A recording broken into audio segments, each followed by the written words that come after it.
The school of Theosophy teaches that a series of 7 root races or humanities will develop during the present round of the Earth's spiritual evolution. We are currently in the 5th. Each lives on its own continent, a word referring not only to the main continental area where the evolution of a root race takes place, but also to all the dry land that exists during the life period of a root race. Just as the root races overlap, so parts of the continents of one root race become incorporated into the continental system of the next. Creation unfolds as a series of epochs. For each epoch, there is a day and a night. During your life, you experience day and night. Similarly, from a higher point of view, your entire life is one day. Death is the entrance into night. After night passes, a new day arrives, a new existence, and the same is true of these worlds. Related to this humanity, there have been many days and nights. We are now in the middle of a great cosmic day. In Sanskrit, what's called a Mahamanvantara. We are in the 4th day, or epoch, and there are 7 cycles or rounds within each day. In the Akashic records, there have only been 4 epochs. This current epoch has had to do with moving away from etheric existence to physical existence. Helena Blavatsky writes, "We believe in the 7 continents, 4 of which have already lived their day. The 5th still exists, and 2 are to appear in the future." The first continent was the imperishable sacred land. Although little can be said of it, it capped over the whole North Pole like one unbroken crust. This was the home of the first race of mankind, the polar race, which had neither type nor color. These, our first ancestors, had ethereal, not physical bodies, and could not be injured or destroyed by death.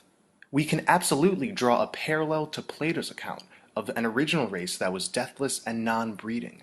In the Kabbalah of the Mayan Mysteries, Samael Aun Weor writes, "The Aztecs state that the human beings of the first root race were extraordinary, dark-colored giants. This was a very civilized, androgynous, asexual, semi-physical, semi-ethereal root race.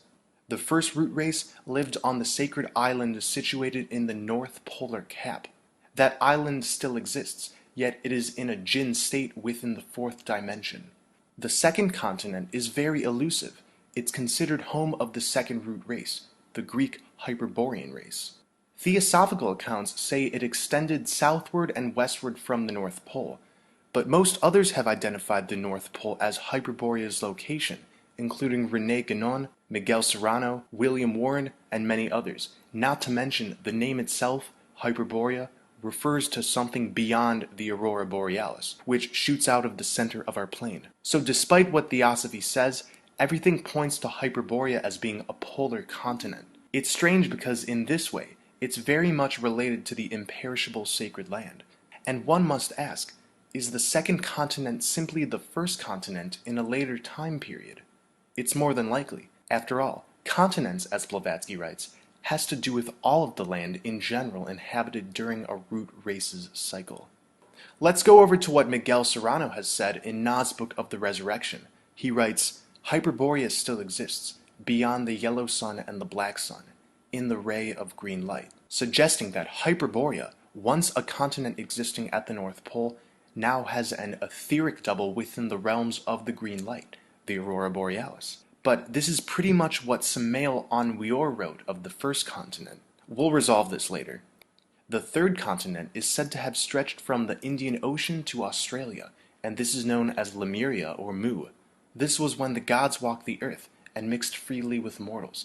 All of these stories of Nephilim, Anunnaki, these originate in Lemuria, and this is also when the fall of man began. It was a slow process that kept up during the 4th continent. The survivors of the destruction of Lemuria gave birth to Atlantis. Hierarchies in society began, and worship of material goods started. The Atlanteans had degenerated a great deal and had now started using their awesome powers for evil. Their magical science became black, and with these changes came horrible devices. The Atlanteans could now create a mental monster that could crystallize into existence through their willpower. Millions of people perished, and all of the powerful cities of Atlantis submerged within the ocean that now bears its name. The 5th continent is said to be Asia, where theosophical writings tell us the fifth root race began. Of course, we're still in this race time period, so all dry land is the fifth continent. It's said that this Aryan root race, instead of evolving, has devolved, and its corruption is now worse than that of the Atlanteans in their epoch. And there are two more continents and races that have yet to exist within this great cosmic day.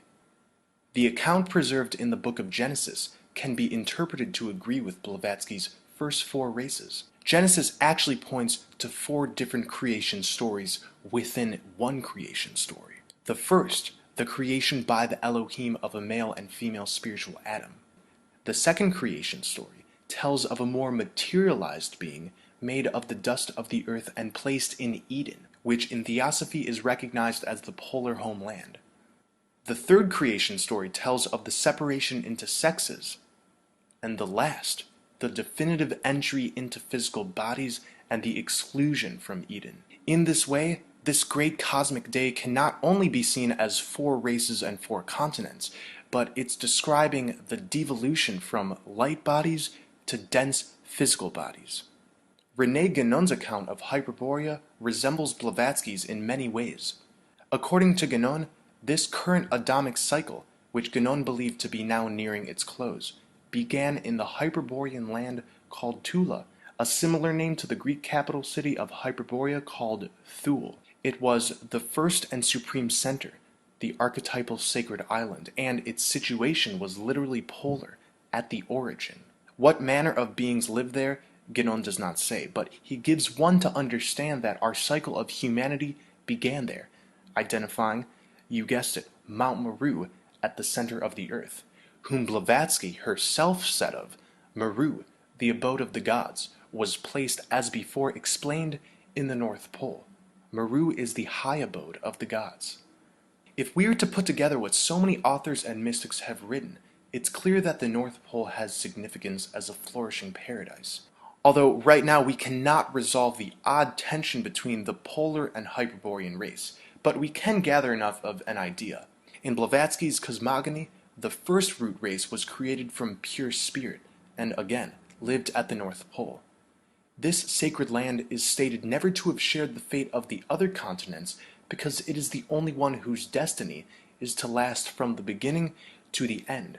While every race has and will be destroyed, this first race remains existing and flourishing today, housing the original divine consciousness. Accordingly, it is the cradle of the first man and the dwelling of the last divine mortal.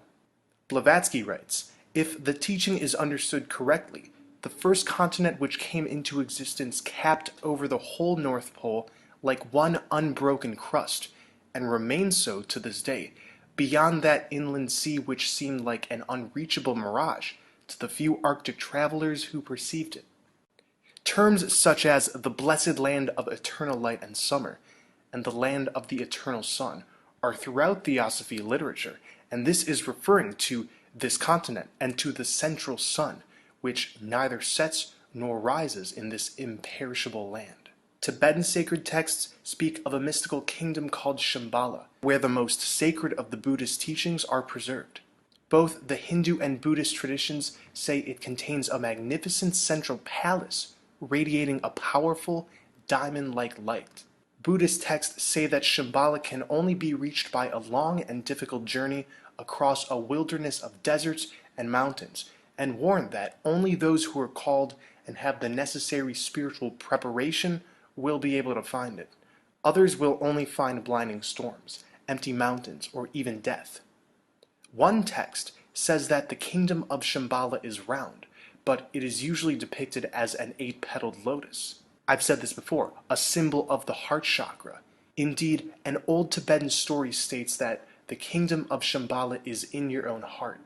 The guidebooks to Shambhala, whose puzzling directions are a mixture of realism and fantasy, can be read on one level as instructions for taking an inner journey from the familiar world of the surface consciousness through the wilds of the subconscious to the hidden sanctuary of the superconscious. But even so, the idea that Shambhala is also located in the material world is firmly rooted in Tibetan tradition. Shambhala, our spiritual home, is said in Theosophy to comprise two localities on Earth. One of them is situated in the highlands of Asia, somewhere to the westward of the meridian line passing through Lhasa.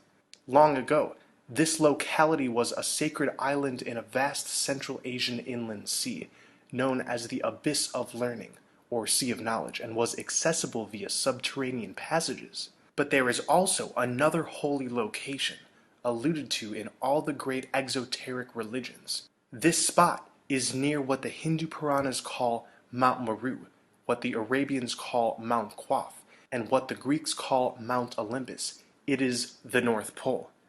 As one approaches the North Pole from the snowy Arctic, the air actually becomes warmer and warmer, the snow cover thinner and thinner, until there are only grassy tundras, flowers, and a subtropical climate. This is the atmosphere of the center landmass enveloping Mount Meru. We originally emerged from this subterranean place many incarnations ago, and this idea isn't new. Many Native American peoples believe that their ancestors originated in a joyous subterranean realm. Specifically, the Cherokee Indians speak of a subterranean world much like our own, with mountains, trees, rivers, and people. The Aztecs hold that their ancestors came from a land called Aztlan, and that after escaping its destruction, they ended up in a cavern called Chico-Maztac, or the Seven Cavern Cities of Gold, where they lived before emerging to the surface world. Much like the different continents of theosophy, the Hopis believe that there have been a succession of 4 worlds. Some chosen people were saved from the disasters that destroyed the first 2 worlds by taking refuge underground, and some survived the destruction of the 3rd world by being sealed inside hollow reeds. The Pima Indians speak of the emergence into our world being effected through a spiral hole that was bored up to the Earth's surface. And legends of origins in subterranean lands are also found in Africa and Australia. The Aboriginals believe their ancestors came up out of the ground, traveled about the country and created new tribes, then ultimately journeyed away beyond the confines of their territory or went down into the ground again. According to the native traditions of the Caroline Islands, Papua New Guinea, and Malaysia, a subterranean race of giants went underground in ancient times. These giants, once inhabitants of the lost continent of Chamat, will one day emerge and remake the world. Tribes in Bengal and Burma hold these similar beliefs as well. The Zoroastrian Avesta refers to the mediator angel Srosha dwelling on the cosmic mountain Hare, the Persian equivalent of Mount Meru, at the Bridge of Decision, leading to paradise. Similarly, the Hindu myths remind us that at the summit of Meru encircles Brahma's golden city.